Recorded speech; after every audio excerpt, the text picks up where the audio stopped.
अस्सलाम वालेकुम वरहमतुल्लाह। इस वीडियो में Young's modulus 9th class chapter 7 का लास्ट टॉपिक है यंग्स मॉडुलस। इसको डिस्कस करेंगे। इसमें एक शॉर्ट क्वेश्चन आएगा कि यंग्स मॉडुलस क्या है, इसकी स्टेटमेंट लिखें। और ये कंप्लीट एक लॉन्ग क्वेश्चन भी है, बोर्ड के पॉइंट ऑफ व्यू से इम्पोर्टेंट लॉन्ग क्वेश्चन है। और इसमें समझेंगे कि यंग्स मॉडुलस क्या है, यंग जो वर्ड है इसका क्या मीनिंग है या क्या है ये, और मॉडुलस इस वीडियो में अंडरस्टैंड करेंगे। तो स्टार्ट करते हैं। तो सबसे पहले ये कि यंग्स मॉडुलस का दूसरा नेम है इलास्टिक मॉडुलस। और इलास्टिक मॉडुलस का कॉन्सेप्ट प्रीवियस हुक्स लॉ के केस में पढ़ चुके हैं। Elastic modulus is equal to stress over strain. इसके बाद ये जो यंग वर्ड है ये यंग्स मॉडुलस, तो ये यंग का मॉडुलस, ये साइंटिस्ट का नेम है यंग। जिस तरह पास्कल्स लॉ, पास्कल का कानून, इसी तरह यंग साइंटिस्ट का नेम है। इनका फुल नेम था थॉमस यंग और ये ब्रिटिश साइंटिस्ट थे। ठीक है, तो ये यंग वर्ड जो है ये साइंटिस्ट के नेम से है। थॉमस यंग उनका नेम था, ब्रिटिश साइंटिस्ट थे। इसके बाद यंग्स मॉडुलस क्या है, बेसिकली डिफाइन बाद में करेंगे, पहले समझ लेते हैं। It is a mechanical property. जिस तरह पढ़ा हमने कि इलास्टिसिटी भी किसी बॉडी की प्रॉपर्टी होती है और यंग्स मॉडुलस भी क्या होती है, किसी भी बॉडी की मैकेनिकल प्रॉपर्टी।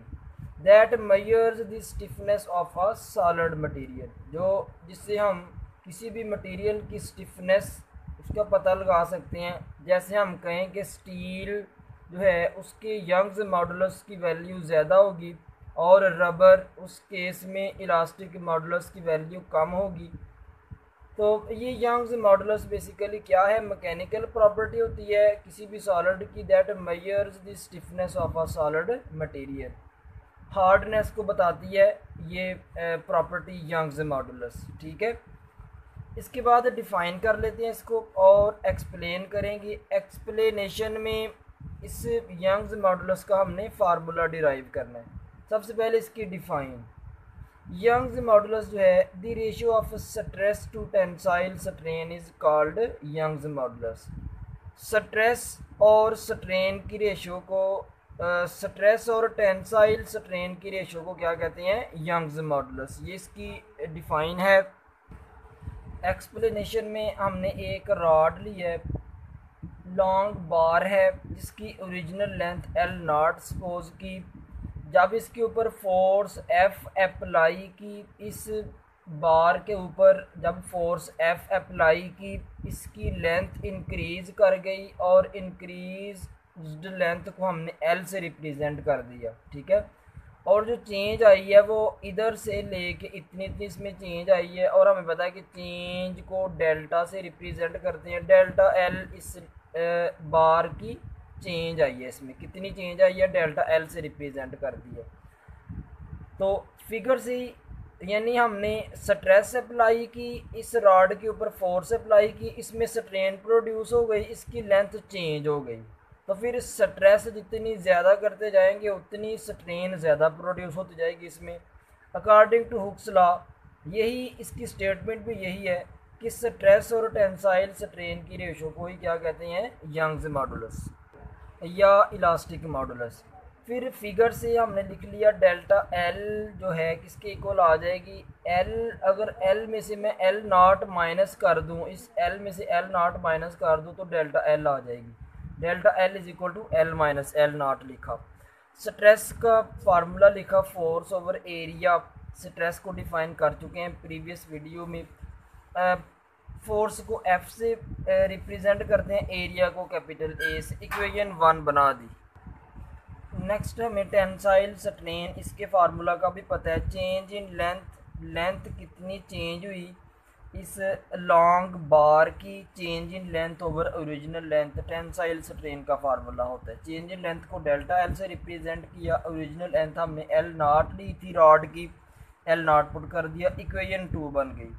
अब फ्रॉम डेफिनेशन यंग्स मॉडुलस की डिफ़ाइन है ये रेशियो है स्ट्रेस और टेंसाइल स्ट्रेन की रेशियो। स्ट्रेस की वैल्यू पुट की force over area, strain tensile strain की वैल्यू पुट की change in length over original length. L naught over की ओवर में है, ऊपर चला गया, ए जो है ओवर में आ जाएगा, यानी एल नॉट एफ के साथ मल्टीप्लाई हो जाएगा, ए डेल्टा एल के साथ मल्टीप्लाई हो गया। तो इस तरह इक्वेशन सही करके लिखेंगे, ये बन गई। यही स्टूडेंट्स मैथमेटिकल फॉर्म थी जिसको हमने एक्सप्लेनेशन में डिराइव किया है, Y is equal to F L naught over A delta L. तो इस फार्मूला को बनाने के लिए बहुत आसान सी डेरिवेशन है। एक स्ट्रेस का फार्मूला लिखा, एक टेंसाइल स्ट्रेन का। यंग्स मॉडुलस के फार्मूला में जनरल जो डिफाइन से फार्मूला आया था उसमें पुट किए, तो ये इसका ओरिजिनल फार्मूला बन गया F L naught over A delta L. इस फार्मूला को याद रखना है। न्यूमेरिकल लास्ट न्यूमेरिकल इस चैप्टर का इसी फार्मूला से सॉल्व होगा, ठीक है। इसके बाद इसके यूनिट देखते हैं। यूनिट इस फार्मूला से आ जाएंगे। फोर्स के यूनिट न्यूटन, लेंथ के यूनिट मीटर, एरिया के यूनिट मीटर स्क्वायर, फिर लेंथ के यूनिट मीटर। तो मीटर मीटर से कट हो गया। यंग्स मॉडुलस के यूनिट बन गए न्यूटन पर मीटर स्क्वायर। क्या बन गए यूनिट इसके? न्यूटन पर मीटर स्क्वायर। और यही यूनिट स्ट्रेस के थे और यही यूनिट प्रेशर के थे। तो फिर तीनों के यूनिट्स सेम हैं। यंग्स मॉडुलस के, या इसको इलास्टिक मॉडुलस भी कहते हैं, स्ट्रेस के और प्रेशर के, तीनों के यूनिट्स क्या हैं? सेम। और बुक में टेबल गिवन है हमें, टेबल में डिफरेंट मटेरियल्स के यंग्स मॉडुलस की वैल्यू दी हुई है। स्टूडेंट्स वो भी अच्छी तरह तैयार कर लेना है टेबल एमसीक्यूज़ के पॉइंट ऑफ व्यू से, ठीक है। तो ये था हमारा टॉपिक यंग्स मॉडुलस। अल्लाह हाफिज़।